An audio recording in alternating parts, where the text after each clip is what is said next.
And this is what I wanted to steer back to. Really? Okay. Yes, I wanted to steer back towards what we talked about with comfort. It is shown, and this is legitimate, those who transition and are treated as the gender that they identify as mentally improve unbelievably, and it is absolutely true. So I hate to break it to you. They're more likely to commit suicide. There's a huge community called Transition Regret. I encourage you to look at it. It has 27,000 members on Facebook of people who make the chemical castration decision to transition, and that's an irreversible decision. It's a growing group of people that say, I was sold a complete bill of goods here.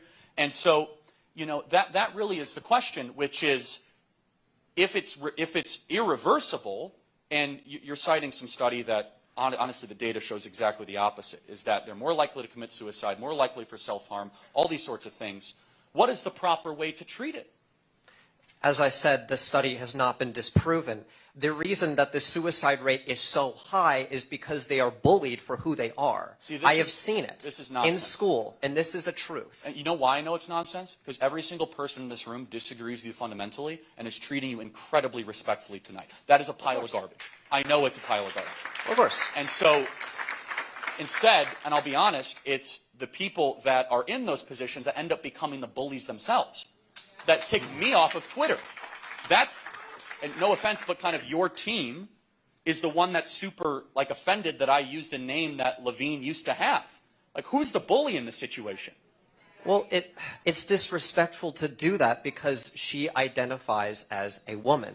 And it is just disrespect. That is why I can't speak for everyone else. I can only speak for myself at the end of the day, right? And it's just disrespectful. And it is not right to call Leah Thomas her dead name out of respect for her. Levine or whatever. But let me zero in on this, right? So it's a birth name, whatever you could call it, a dead name. It's fine. But if I were to do a biography on Thomas and I would include that name, how is that disrespectful? Isn't that, like, let's take your argument at face value. Wouldn't that be a journey of transition, a courageous movement towards who you really are? Like an uplifting kind of sort of story and saga from the man I used to be and the woman I am now? How's that disrespectful? Oh, well, in that context, then, probably.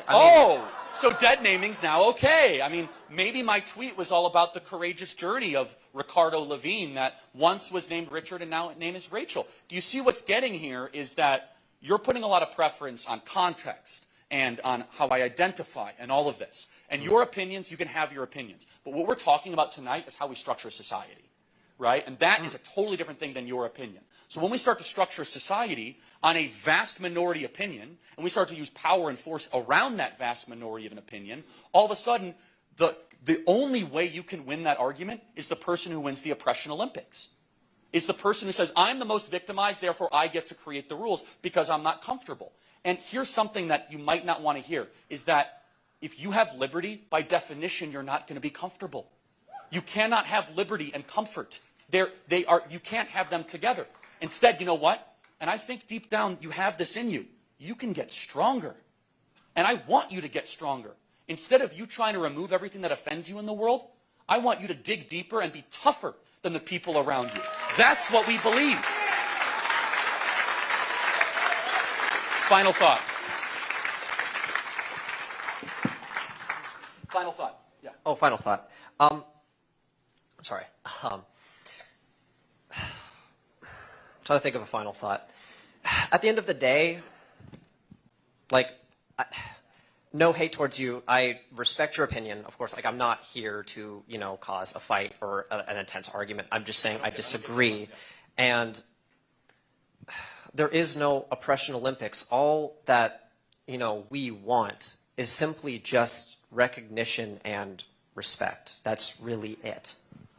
Well, look, here's the thing, is that that's what you want, and individually, I think I've given that to you, but here's where I draw the line. I'm not going to restructure society on something I know that's not true.